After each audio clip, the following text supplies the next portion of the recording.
time ago, in a galaxy far, far away. Feel, don't think. Fear is my ally. The Force will be with you. We are encouraged to love. Be mindful of your thoughts. I will not betray the Republic. Hey, your worship, I'm only trying to help. Scruffy-looking nerf herder. I'm not afraid. You must unlearn what you have learned.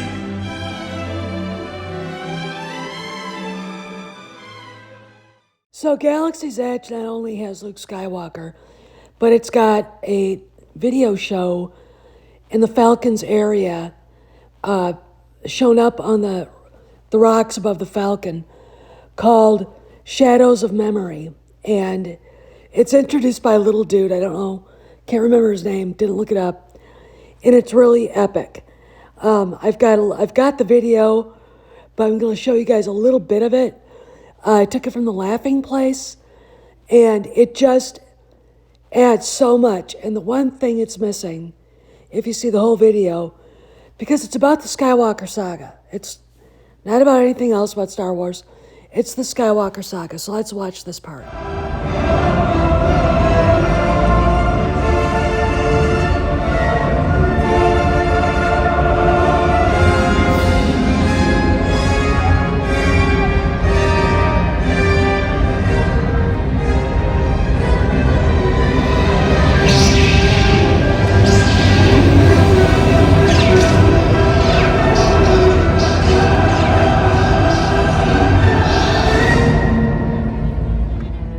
So if you watch the full movie and story, Shadows of Memory is only the first 6 movies.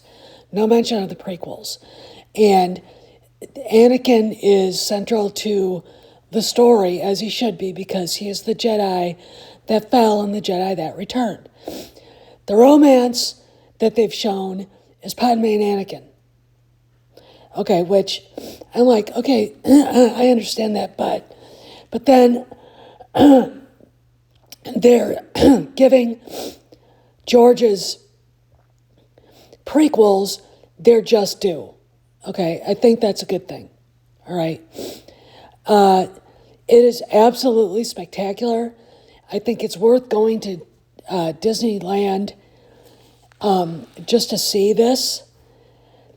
And Shadows of Memory, it's telling people, don't forget how we got here. And we get to write the stories, not Kathleen Kennedy, and not the sequel trilogy fucks, okay? And I think that's the subtext of this. I don't know why, but people are thrilled.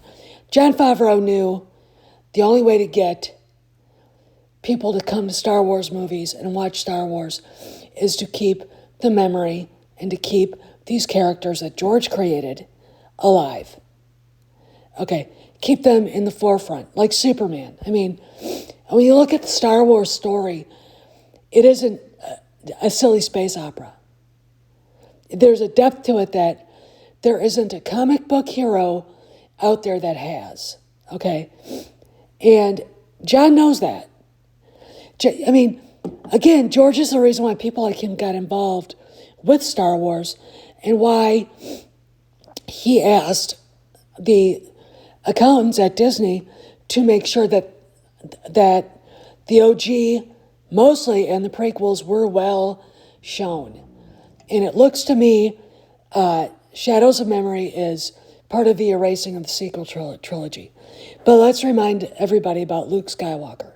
Because Luke Skywalker is the first person you want to mention in Star Wars, because he is. Let's watch.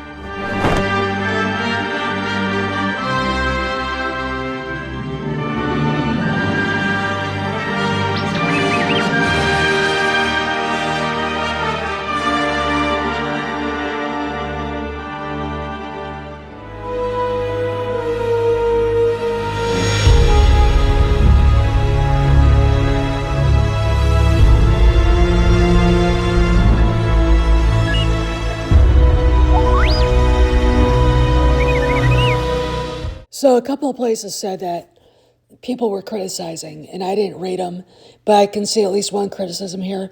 No, he doesn't look just like Mark Hamill. He doesn't have to.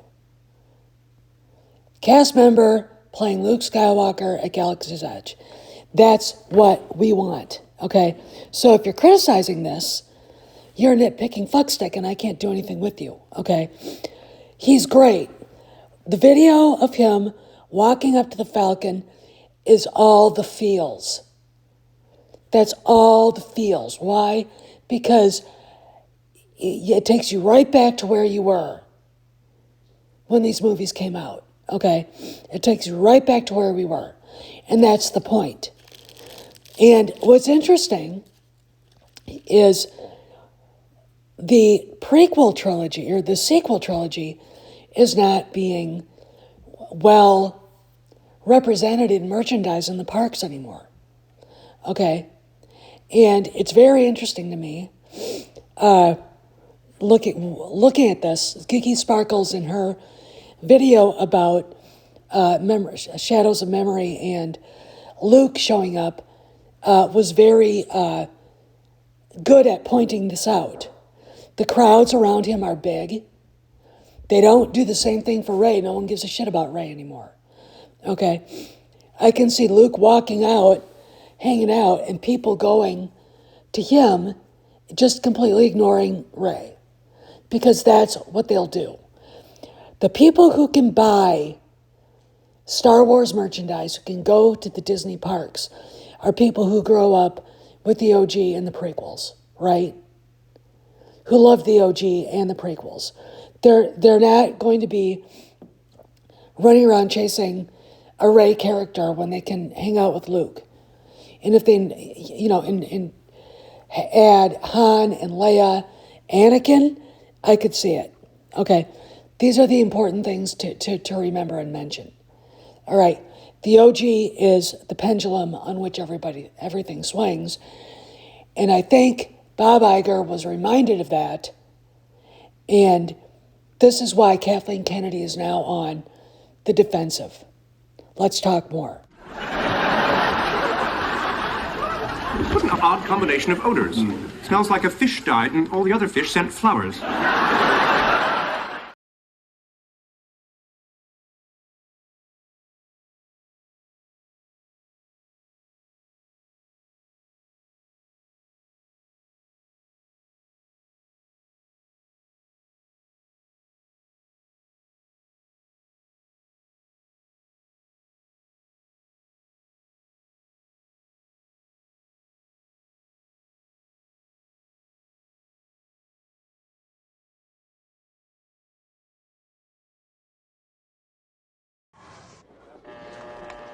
For 10 long weeks, the Star Wars company labored on the suburban London sound stages, bringing to life a film that had begun as an idea with George Lucas 3 years before.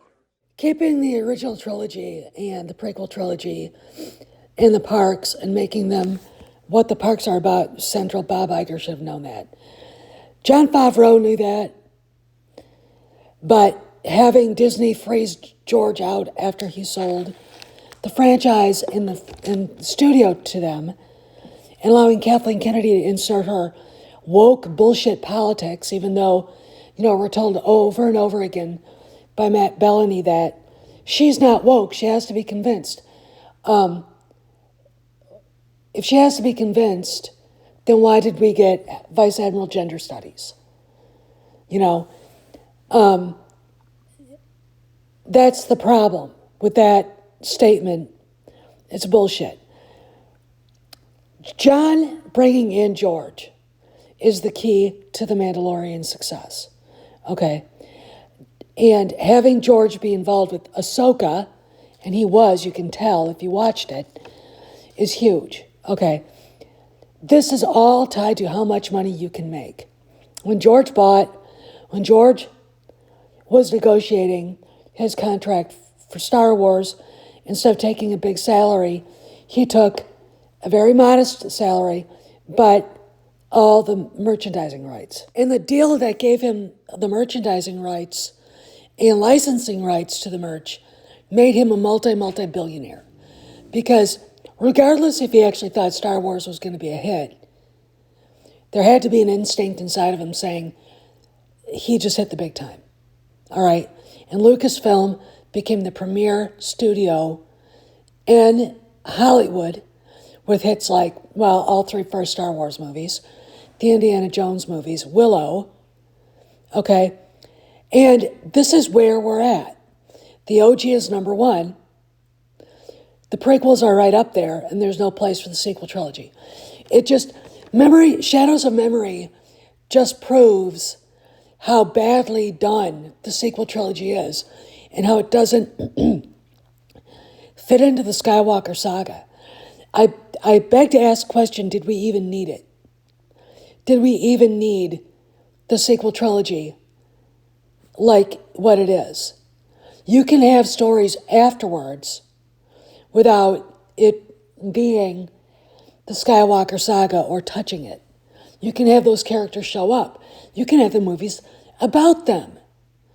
But having it attached in a three-trilogy way to the saga isn't really needed.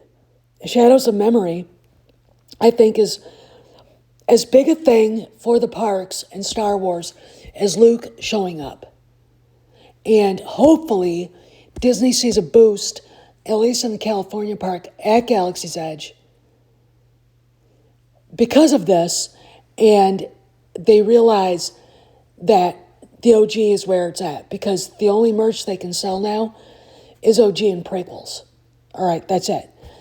Meanwhile, we've got the Kathleen Kennedy thing going on, and nothing going on since Matt Bellany ripped Kennedy, her PR disaster of an agent, and the anal sphincter explorer reporter from Deadline a new asshole.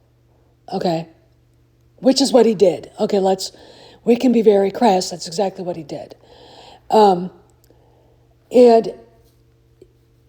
it all feels like, especially when you look at the schedule for Star Wars Celebration, and I have, there's an upload on this channel there.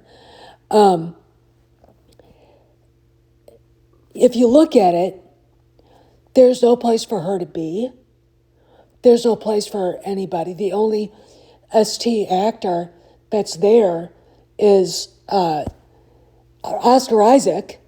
And when you think about it, I don't look at his character as being good enough to actually continue even in a different timeline. He could play a different character. He could play a smuggler. He could play just a pilot that Luke knows. He could be anything. He doesn't have to be Poe Dameron. I mean, the same thing with Awful Aaron Yuck. If they want to bring that, lawn jockey into the frame, give him a different smuggler to play. Sniveling, kind of emasculated pussy boy that he is. He doesn't have to, act out of character because that's who he is. Okay. Dash Rendar. Give him that. There are things they can do that changes everything completely and unburdens the fandom and the franchise by what has been with the Kennedy era. Okay. Shadows of Memory, I think, is a wonderful, outstanding thing. And bringing Luke back is just the beginning. So, countdown to Star Wars Celebration. We have 18 days. This is Steph signing out. I'll see you around the galaxy.